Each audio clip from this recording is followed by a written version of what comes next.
வீட்டில் இருக்கோம்னு சொன்னால் பெருமாளை ரசிக்க தெரியணும், குழந்தைகளை ரசிக்க தெரியணும், மனைவி கணவன்களுக்குள்ள ரசனை இருக்கணும்.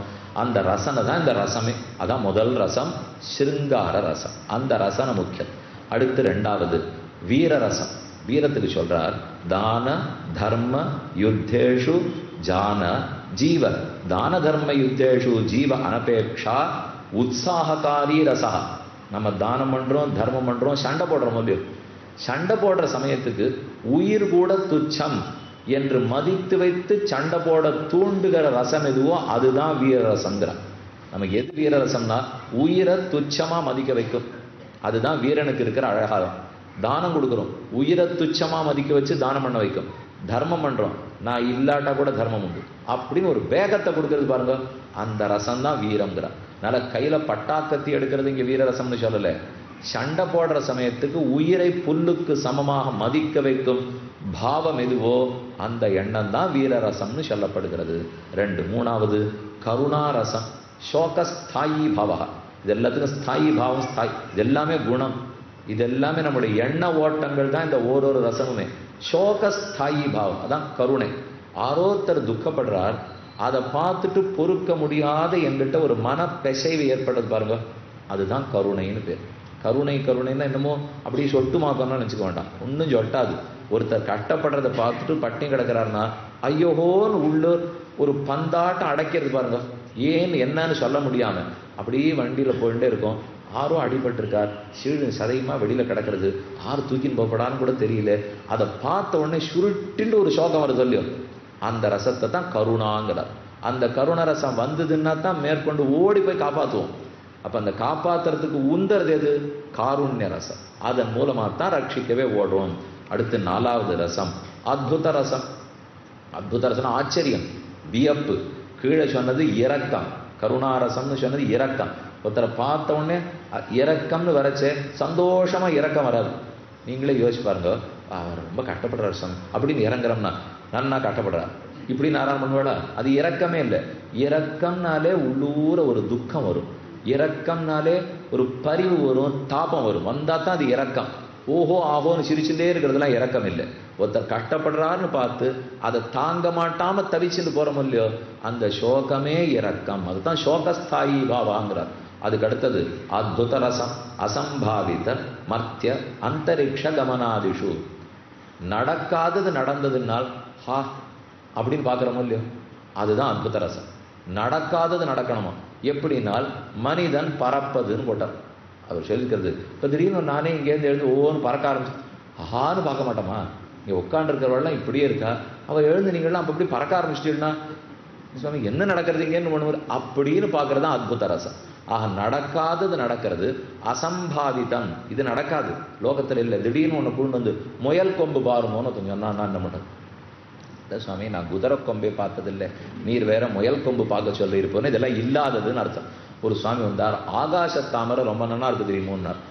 அப்படி ஒன்று நான் பார்த்ததே இல்லையே, நிலத்திலேயே தண்ணீரை காணும், தாமரையும் காணும், நீர் தான் ஆகாச தாமரைங்கிறீர். என்னால் இருக்குன்னு வச்சுப்போமே, நிலத்துல தாமரை இருக்கோ இல்லையோ, ஆகாசத்துல சந்திரன் இருக்காரோ இல்லையோ, ஆகாசத்துல தாமரை இருந்தா என்னன்னா அர்த்தம்? இதுதான் பிடிவாதம், வீண் விதண்டாவாதன்னு அர்த்தம். இதை போல ஏதாவது நடக்காதது நடந்துடுத்துன்னு வச்சுக்கோ. திரிவிக்கிரம பெருமாள் தடால்னு வளர்ந்துட்டார், ஆச்சரியம். ஹனுமான் தாவினார், அற்புதத்திலே அற்புதம், நினைச்சே பார்க்கலையே.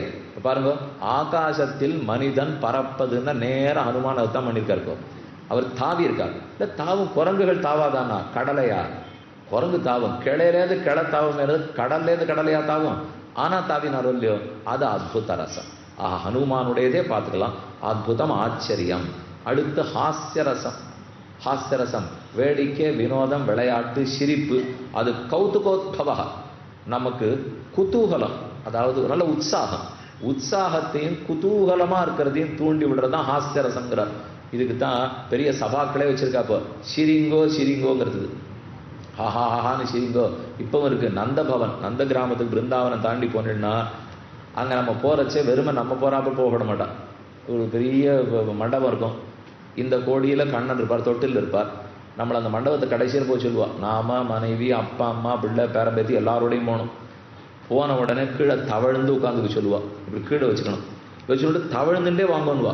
இது அந்த கோடியில் மண்டபம். ஒருத்தர் வயசு 82, அவருக்கு முட்டி 32லேருந்தே ஆபத்து. ஆனா அவர் அங்கேருந்து தரங்கன்னு வாங்குவா. பக்கத்துல பேரை வந்து என்னாச்சு தாத்தா நம்மாட்டம் நீருமா அப்படின்னு அவனும் பார்க்குறாப்போ. இப்படி அங்கேருந்து வரச்சே பாதி தூரம் வந்த உடனே கையை தூக்கி ஹாஹாஹான்னு சிரிக்க சொல்லுவா. நமக்கு அதெல்லாம் பழக்கமே கிடையாது, ரொம்ப வெக்கமா இருக்கும். ரமன் ரேட்டிங்கிற ஒரு இடம் இருக்கு, அங்க போனா கீழே போடு உருடுங்கன்னா எல்லாரும் உருடுவா. நமக்கு வேட்டி இப்படி போடும், படவை இப்படி போடும், இது எல்லாத்தையும் இழுத்து பிடிச்சிக்கிறதுக்கு தான் நமக்கு நேரம் சரியா இருக்கும். ஆனா வடக்கத்திக்காரர்களுக்கு இந்த கவலை எல்லாம் கிடையவே கிடையாது.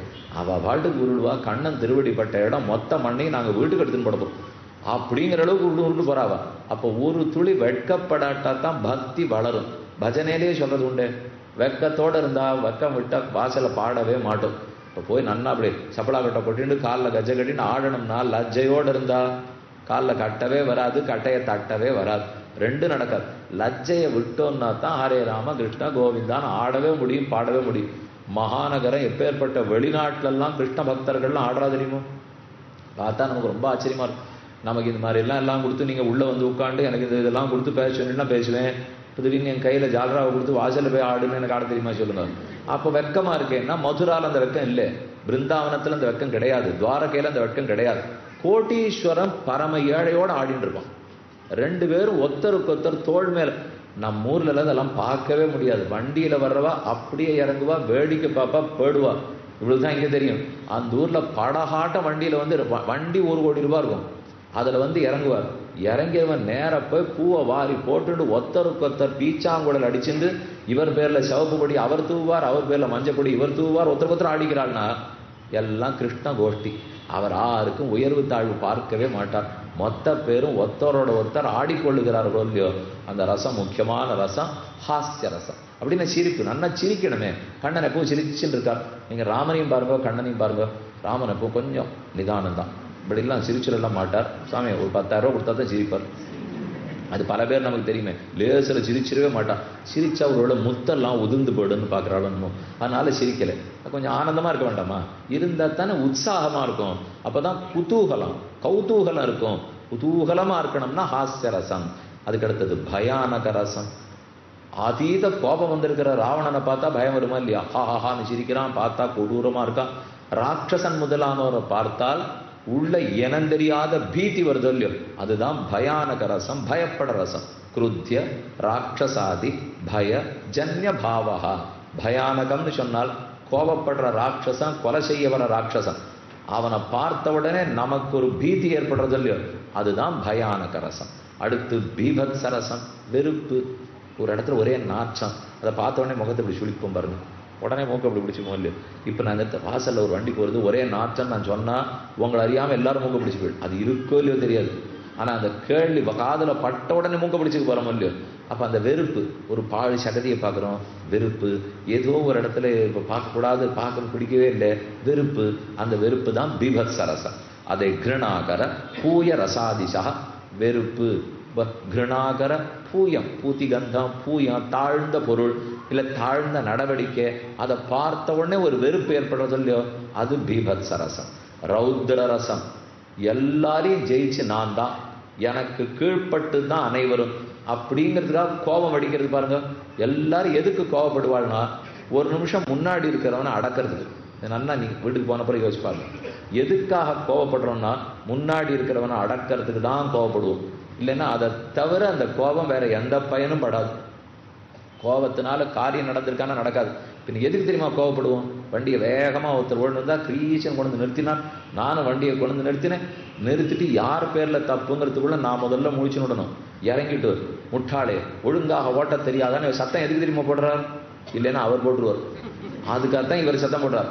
அப்ப இவன் கோபப்படுறதே எதுக்குன்னால் சர்வ அபிபவிதா ரௌத்ரஹா, சர்வாபிபவிதா ரௌத்ரஹா யதா ராவண சரித்திராதி. எப்படி ராவணன் கோபப்படுறாருன்னா ஏன் அப்படியே எள்ளும் கொள்ளுமா வெடிக்கிறாருனால், ராமன் பக்கம் இருக்கிற நல்லதை ஊர் புரிஞ்சுட போறதேன்னு தான். அதுக்காகத்தான் இவன் கோபப்பட்டு எல்லாரையும் அடக்கி வச்சிருக்கான். அப்ப இவ கோபங்கிறதே எதற்கு? ஏன் ரௌத்ர ரசத்தை காட்டுறோம்னால் எதிராளி அடங்கி போகணுங்கிறதுக்காக. ஆனா அது கொஞ்ச நேரம் தான் அடங்குவா.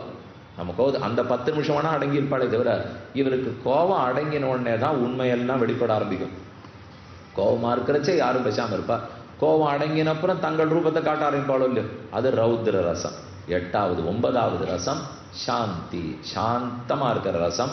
அலௌகிகாது, அது உலக இயல்பிலிருந்து மிகவும் மாறுபட்டது. சாந்தின்னு சொன்னால் பொறுமை, சாந்தின்னு சொன்னால் சமாஹித சித்தனாக இருத்தல், எல்லாரையும் சமமாக பாவித்தல், உள்ளத்தையும் புலன்களையும் அடக்கி வைத்திருத்தல்.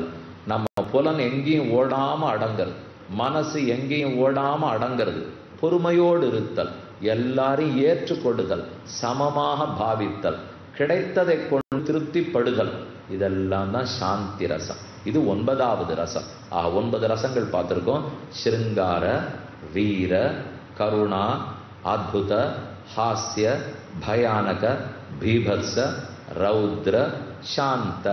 கடைசி வாத்சல்ய. வாத்சல்யம்னால் ஒரு தாய் பசுவுக்கு அன்று ஈன்ற கன்றுக்குட்டியின் இடத்தில் இருக்கிற பரிவு. ஒரு தாயாருக்கு குழந்தையினுடைய குற்றமே குணமாப்படுறதோ இல்லையோ. தாயோ குழந்தை ஒன்று மலமூத்திரத்தை போயிருக்கு, ஆனால் ஒரு துளி முகம் சுளிக்காமல். இப்போ பீபத்சரசன்னா முகம் சுளிக்கணுமோ இல்லையோ, வெறுக்கணுமே. ஆனால் முகத்தை சுளிக்காமல் அந்த குழந்தையை சுத்தம் பண்ணி விடுறாளே தாயார், அதுதான் வாத்சல்யம். ஒரு கண்ணுக்குட்டி போட்டிருக்கு தாய் பசு, அது உடம்பு முழுக்க ஒரே அழுக்கு, ரத்தம், மூத்திரம், மலம். நமக்கெல்லாம் தாதியர்கள் இருக்கா, குழந்தையை குளிப்பாட்டி கொண்டு விட்டுடுறா. கண்ணுக்குட்டி யார் குளிப்பாட்டுவா? ஆனால் அந்த பெற்ற தாய் தன் நாக்கால அப்படி நக்கி நக்கி அது அழுக்கெல்லாம் போக்குமா. சமயம் அழுக்க போய் நாக்கால நக்கிறது, ஏன்னா அதான் வாத்சல்யம். அந்த குற்றத்தையே குணமா கொள்ளுகிறது இல்லையோ. பகவான் நம்ம இடத்துல காட்டுற குணமே அதுதான். நம்ம குற்றத்தை எல்லாத்தையும் அவர் குணமா எடுத்துக்கலையா. குற்றமின்னி குணம் பெருக்கி குருக்களுக்கு அனுகூலராயின்னு பாஷை. நம்முடைய குற்றமே, நான் செய்த குற்றத்தனையும் குணமாகவே நீ ஏற்றுக்கொள்ள வேணும்னு பிரார்த்திக்கிறோம். அது வாத்சல்ய ரசம். ஆக மொத்தத்தில் இது ஒரு 9 ரசம் பார்த்தோம். ஸ்ரவணம், கீர்த்தனம், விஷ்ணோகம் 9 ரசம் பார்த்துருக்கோம். பக்தன் பகவானோட பரிமாறும் 9 ரசங்களை பார்த்துருக்கோம். பொதுவாக பெருமானே ரசம், சாஸ்திரத்தினுடைய பிழிஞ்ச சாறு, அதுதான் ரசம். இந்த அர்த்தம்லாம் இன்னைக்கு பார்த்துருக்கோம். அடிப்படையா நிறைய விஷயங்களை இன்னைக்கு நீங்க கேட்டுனுட்டு. இனிமேல் நாளைக்கு கதை தான், இந்த கட்டம்லாம் ஒன்றும் இல்லை. இப்போ நாளைக்கு முழுக்க ஹனுமார் கதை கேட்போம். ஆனால் இந்த ரசத்தோட ஒன்று தொடர்பு படுத்தி பார்க்கணும். இந்த ரசத்தை இங்கே பார்த்தோம், இந்த ரசத்தை இங்கே பார்த்தோம், இங்கே ரசத்தை இங்கே பார்த்தோம். நாளைக்கு பார்க்கலாம்.